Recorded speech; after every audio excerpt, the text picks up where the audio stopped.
Hello everyone, Aman here for Digit, and today I'm joined by Nathan. He's from Dyson, and Nathan, welcome on Digit. How are you doing? Great to be here. Thank you so much. So Nathan, we know Dyson as this company that makes really well-designed products that are also innovative and are well engineered. I have myself used the Dyson V8 vacuum cleaner. I have an AS Straight at home.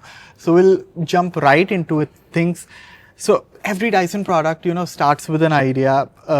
So can you tell me how an idea is born at Dyson and what the journey looks like before it becomes a final product that goes to the consumer? Sure. Well, I'd say every product starts with a problem, not an idea first. But yes, we're always looking to solve real world problems.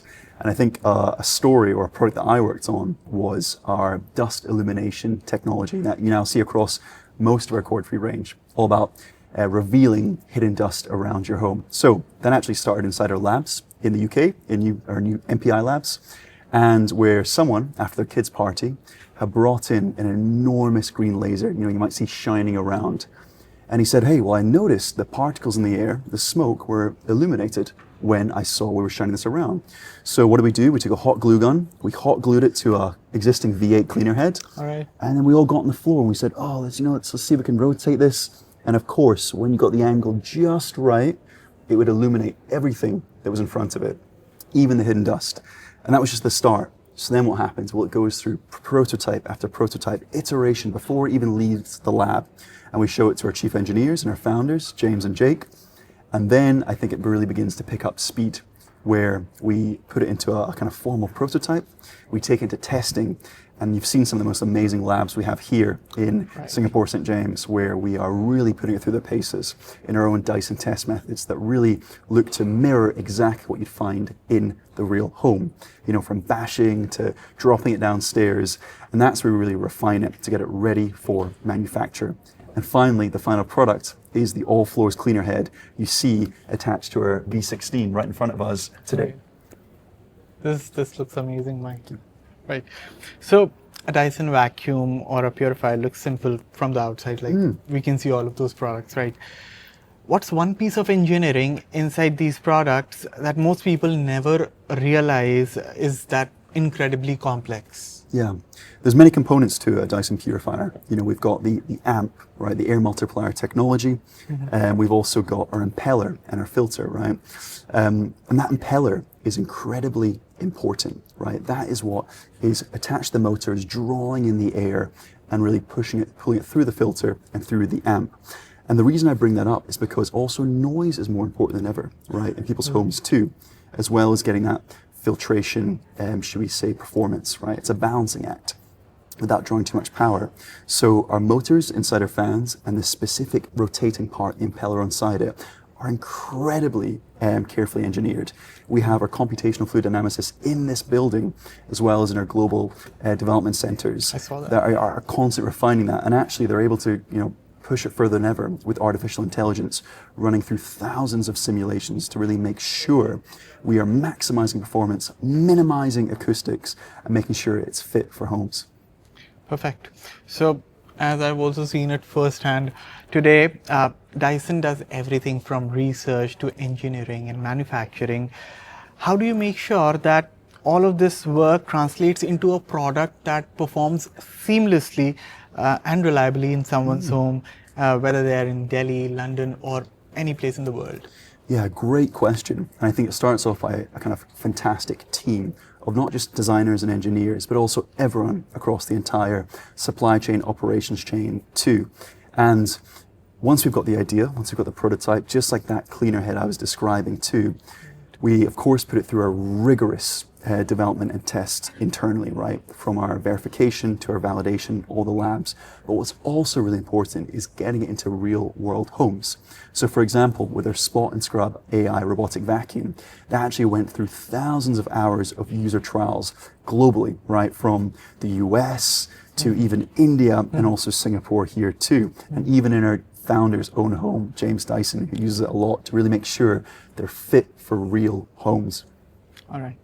So, as you were talking about Sir James Dyson, he often talks about creating technology that lasts and leaves a legacy. How does that philosophy influence the way Dyson teams, think and work? Great question. I think sometimes people, well, how we feel about design and engineering, it's about solving problems, as I said, that are usable, that are intuitive to users, but also making sure the products we design really do last, through lean engineering principles. For example, the V16 I have right in front of me, we actually minimized the wall thicknesses down to 1 mil and chose very special material properties from the polycarbonate of the bin, for example. Right. And this is to really make sure the products, pass our own design test methods and engineering test methods are really built to last, but also that we're being incredibly effective and efficient with material usage too, as well. And that's what I think when I think about products leave a legacy that are usable, but also will last, for as long as we maintain them too. Of course, like till the time they're solving the real problems that people have. Well-designed products and they're actually solving the real problems. Exactly. So Dyson has built its reputation with the vacuum cleaners, but recently we have seen a bigger focus on wet floor cleaning. So what made Dyson feel there was still a problem worth solving in a category that's actually been around for a long time now? Yeah, it's a great point. I think people, more so than ever, are more aware of health and hygiene inside their own homes, right? And I think they are no longer just vacuuming, they're also mopping. They also have many specialized tools to achieve the level of clean that they want. And I think when it comes to picking up debris off the floor, sometimes there's stains, there's stubborn stains, and you need a multifaceted approach. You can't just rely on dry pickup and agitation. You also need to rely on wet systems too. So that's why we've started to marry up our fantastic dry pickup systems that we've been developing for 30 years, but also with some of the wet knowledge we've had in-house for a long, long time now, that you first saw in our Wash G1, now across our clean and wash range, and even the pencil wash too. And I think, again, people have different needs, right? But we're trying to give different solutions and different ways to achieve that deep level of clean inside their own homes. I know it's so popular in India, where people, after sweeping or vacuuming, will always mop too. I think actually in our global wet cleaning study, I think Indians actually clean almost once every 2 days. They dry and wet cleaning, which was happens amazing. every day at my place. Yeah. Yes. But yes. So perfect. Most people believe that if they're vacuumed or mopped their floor, it's clean. During your research, what surprised Dyson the most about the reality of how people actually clean their homes? Yeah, it's a great question, because when I was surprised again through a global wet cleaning study, when it came to India, we were amazed that most people do not actually change their mop buckets or their water. They're using a cloth in between rooms. Right. And actually that tends to lead to is people, maybe they're cleaning one stain effectively, but then they're smearing that dirty water all throughout the home. And actually it becomes a breeding ground for bacteria, right? They're doing more harm counterintuitively than good. Right. So it's really informed the continuous self-cleaning roller design that we now employ across many of our products, from clean and wash through to spot and scrub AI, robotic vacuum, through to pencil wash. That's really, really important. We're constantly hydrating through a 12-point hydration system. We're constantly replenishing clean water. We're constantly scraping off that dirty water, really making sure we're never smearing, but also when it comes to tackling dirty stains, we're taking that off immediately as well. All right. So AI, sensors, and automation are becoming a bigger part of home technology these days. How do you see the home of future evolving, and how do you make sure these technologies remain useful rather than being complicated? Exactly that. Again, it's about solving real problems. Being useful means that, right? Not just adding complexity. And I think when we think about, you mentioned a few there, automation, AI, at Dyson, we've really been developing our perception systems. Comes under these umbrellas about 30 years now, even since our very first robotic vacuum cleaner behind us, the DC06, in our history walk. And I think I like the word perception. The designers like that word because it's all about understanding someone's home, understanding even user intent. What do they want to do? What are they trying to get out? What is a more intuitive way to interact with our products? How can our products and what they become more intuitively react and predict what users actually want to achieve inside their own home, whether it's wet cleaning, purifying the air, even through to styling. And you'll start to see that, previously we only had sensors on our robot, like our 360i. Then we had time of flight sensors on our latest supersonic neural to measure scalp health and turn off the machine when it gets too close. And now you see with our latest purifiers, we actually have camera systems to efficiently track users as they go around their own home. So we're really excited, as I said, about, again, answering your user problems through perception, through automation, through predictive analysis, and what it will mean for existing categories, but also our new categories that are yet to come too. All right.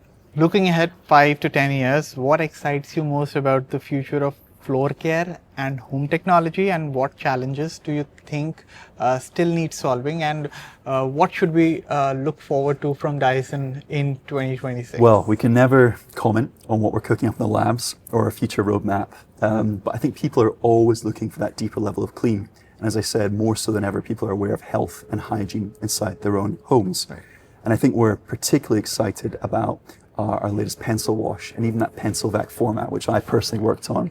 I think these ultra lightweight formats, and at Dyson I think technology tends to go that way, smaller, more powerful motors, batteries are denser, etc., are really exciting. I think people expect more from them too, so these multifunction machines too, they're able to do wet and dry, and as always are easy to use and maintain too, are really, really important, because that's also part of the cleaning process. I think those are some of the problems we see on the horizon, and there's still a long way to go. Thank you so much, Nathan. Thank you so much for your time. This was such an insightful conversation. Thank you so much for your time, and thank you all for watching. I'll catch you all in the next one. Thanks for having me.